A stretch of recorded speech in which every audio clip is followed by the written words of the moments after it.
অনেকে সামনে সামনে অনেক ভালো, ভাই আপনি যে কত ভালো মানুষ, আপনার ছাড়া আমার চলেই না, আপনি মানে অনেক ভালো, এই এলাকায় আপনার মতো ভালো মানুষ আর নাই।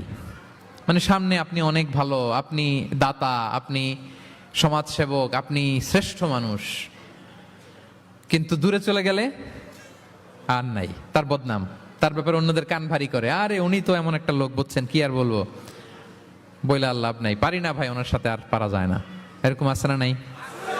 তার মানে সামনে সামনে খুব আপনি ভালো ভালো বললেন, কিন্তু সে যখন অনুপস্থিত তখন না। এটা তো শুভকামনা হয় না, এটা হয়েছে মুমিনদের শুভকামনা উপস্থিত অবস্থাতেও অনুপস্থিত অবস্থাতেও। আলহামদুলিল্লাহ বলেন। এজন্য বিষ্ণু বলেন দ্বীনু আন-নাসিহা, দিন হচ্ছে আন-নাসিহা মানে কল্যাণ কামিতা, দিন মানে কল্যাণ কামিতা, সবার জন্য। আপনি